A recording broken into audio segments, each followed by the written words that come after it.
I wanted to introduce you to a good friend and local lender in our area because we work with a lot of investors and they're always looking for private money loans. This would be something non traditional outside the scope of what you may get with a bank. And I have worked with Zach and his group, New Heritage Group, before, and he's been a lifesaver for me on a personal deal of mine that I would have lost if I didn't have the ability to tap into private money mortgage. So I want to introduce you and just find out a little bit about his business and how he may be able to help you in your businesses. So, Zach, tell me about New Heritage Group. Okay. Yep. You kind of described what we do. We call it private lending. Some people call it hard money lending. Um, we're local in Springfield. We work sort of in this area, maybe within an hour of Springfield, so we don't really go outside of that. Um, One of the major requirements for us is it has to be for it's an investment loan. So we can't lend if it's an owner occupant and they want to move into the home. We cannot do that. So investment purposes only. But outside of that, we have a ton of flexibility. I mean, we can be very creative. We do not have the requirements that your normal lending or loan officer has. We make decisions right here. We can fund deals within a couple days. We make decisions within a couple hours. So it's just very flexible financing. We can lend on new development packages, single family homes, multifamily, commercial, real estate. So yeah, just kind of a flexible way, and we make decisions here, which is really nice. So, tell me about a situation where, let's say they're a realtor or a young investor and they have identified a property that there is some serious upside. Mhm.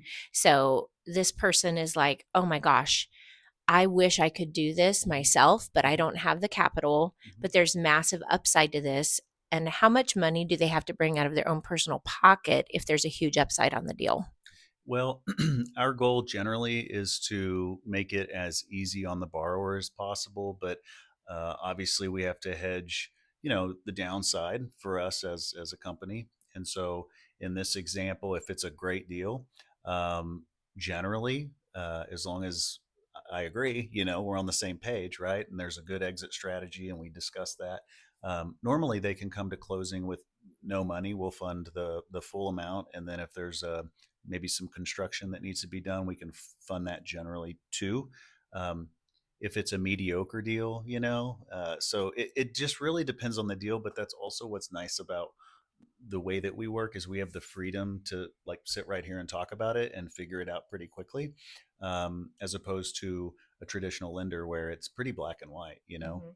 But most of our underwriting is based on the property, so the borrower, it isn't as there's not as much of an emphasis on the borrower's finances. Mhm. So the property is what we're looking at mainly. Right. And so you have so much experience in flipping homes. So when a borrower comes and sits down with you and they've got their spreadsheet of Mhm. what they think that a flip property is going to cost, Mhm. talk to me about that. Do you ever Mhm. have people come to you and you're like, whoa, your numbers are way off? And Mhm. how do you identify if they're truly figuring out if this is a good deal or if they've counted their costs? Yeah. Yeah, I mean that is part of it. Generally, the first step is somebody finds a property. They go to our website, um, which is nhgproperties.com/capital, and you can apply for your loan. And it asks for all of the normal information plus photos of the property, scope of work, budget, just all the general questions. Once it's submitted, it comes to me. I'm able to look it all over and then call the borrower pretty quickly. Um, but yeah, in that process, you can usually tell if the budget makes sense or not, and sometimes it doesn't, and that's okay. Um, but that's where we have the conversation about like, okay, let's does this still make sense? What's the exit strategy? Um, we have to agree on an exit strategy, make sure it makes sense. The values line up, the construction budget lines up, and then there's still the X factor of like, can they actually complete it, right? Like, Mhm. so a lot of our borrowers we've worked with multiple times, so we build trust, and if it's a new borrower, we have to factor that in too. Like, we've never worked with them, so we need to like we need to date a little bit before we can, like, so anyway, all that to say, yeah, the budget, sometimes it's very on point and sometimes it's not, but it's usually pretty easy to identify. Usually Mhm. it's the timeline that's really off. It's like Yes. I can get it done and sold in 3 months. It ends up being 6 months. So um, we have that discussion a lot. What is your ideal time window for the short-term finance that you offer? In terms of how long our uh, our average loan Yeah. is 4 months. Okay. So we do charge a higher interest rate, right? Our fees are a little bit higher. We're not the least expensive option. Mhm. Um, we serve a specific purpose, and that purpose is, generally, people want to use the money for a short period of time. Um, we can do up to 12 months, but generally it's 4 months. Most of the time, it's an investor that's found an opportunity and it needs to close quickly for whatever the reason is. There's a lot of reasons. And a traditional bank cannot do that within 30 or 45 days. So that's where we step in. We generally help our borrowers get a better price because we can close quickly. Like I said, we can close in 2 days or one day if we can get the title work done. So um, there's really not any lenders that can do that. And so being able to offer that to the borrowers allows them to get a better price and be more opportunistic. Um, and so, yeah, our average loan is 4 months. But like I said, our interest rate's higher, our fees are higher. Um, but we are very flexible. And over the course of a 4 month loan, you know, is it costing you a little bit more? Yeah, but um, it would cost you more not to be able to capitalize on the deals. And I think based on our loan volume, like it's obvious that borrowers agree, like it's worth the cost. Sure. Yeah. Yeah. I mean, the reality is sometimes you get a good deal that has presented itself to you and it may be off market, and it is either, you act on it or you're going to lose this opportunity. And if there's an opportunity there to make 50 grand on a deal, why would you pass it up for the interest that you're going to pay or the fees that you're going to pay if you know you have the ability to get it done? What do you think is probably the biggest hurdle for an investor that's getting started, Hmm. other than the financing? Yeah, I mean, I think that, you know finding deals that make sense is challenging. Hmm. It's always been challenging, and it probably always will be. Um, I would say that's probably the hardest thing, is finding a deal that makes enough sense. And then the other thing is maybe just the confidence to actually do it, like pull the trigger and take the risk. We lend the money, but you sign on the dotted line, right? So there is risk. Um, I think that that's where we can also help. A lot of our borrowers are, maybe they're first time flipper or a wholesaler, or they want to buy and hold, like whatever it is. um, I think we can offer some experience and a second opinion and some strategy to help build their confidence as to whether or not they should move forward with it.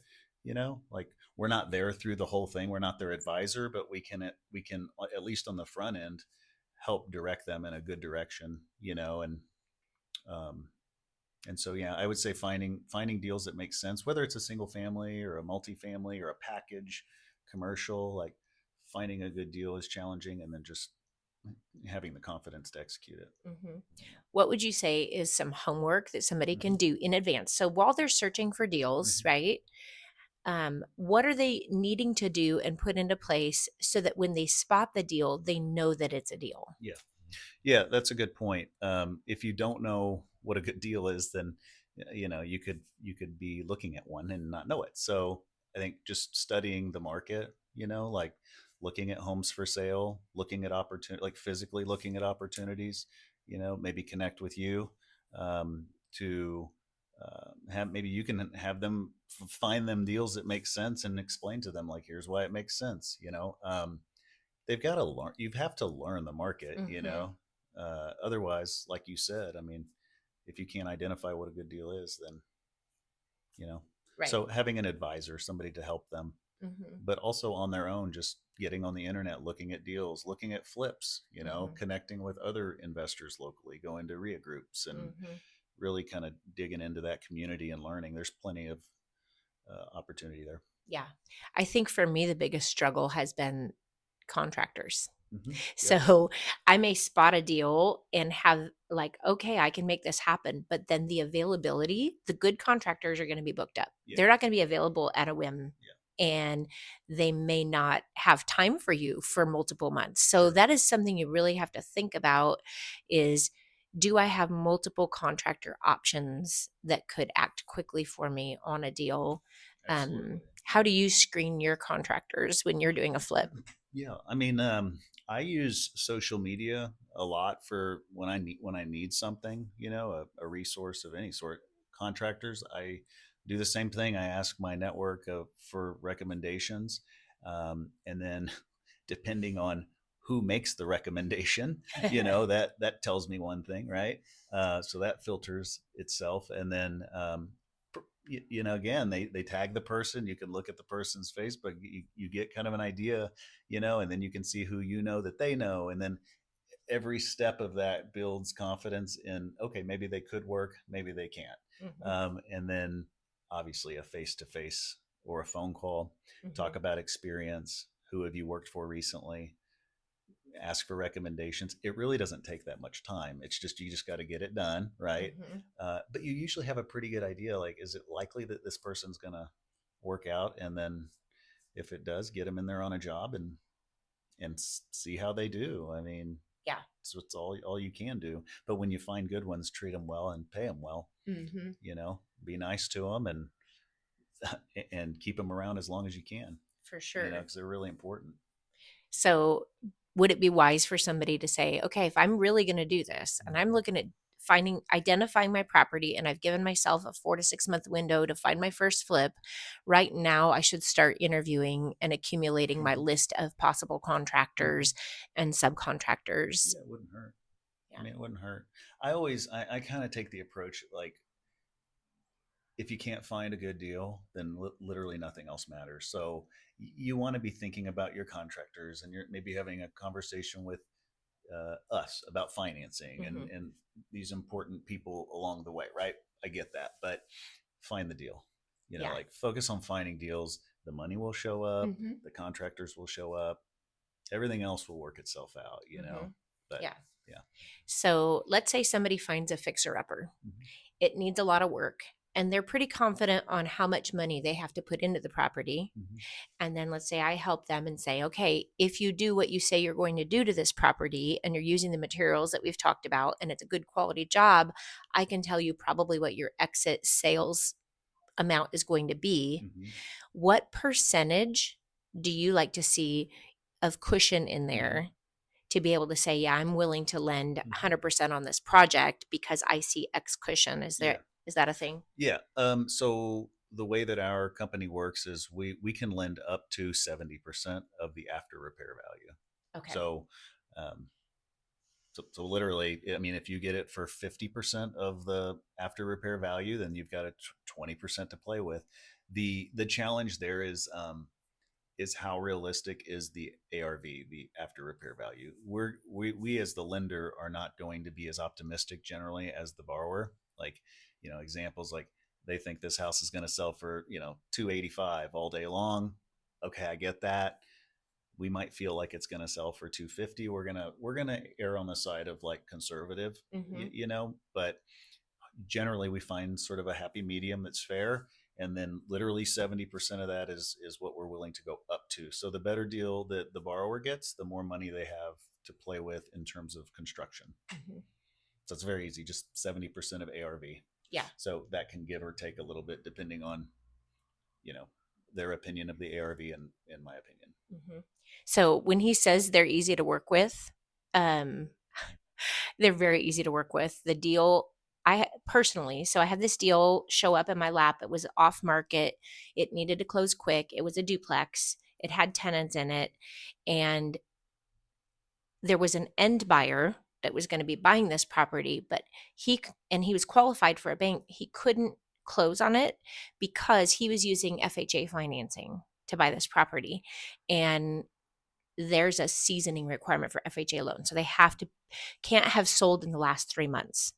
So I stepped in as an investor, bought the property using money from Zach, closed on it, and we were able to, like, he just showed up at the title company, signed some paperwork with me, and did it. And then 3 months later, my borrower was able to buy this property from me, and loves it, is doing really well, Mhm. by the way. Yeah, it's a good deal too. It, You know, yeah, it was like something you don't want to let go. yeah. So he has put a bunch of sweat equity Yeah. into the property. Yeah. Awesome. It got a great tenant on one side, and he lives on the other side, and he's Awesome. house hacking Yeah, that's and smart. super happy. But I would have not had the Mhm. ability to offer that deal if it had not been for knowing about resources like Zach. Yeah.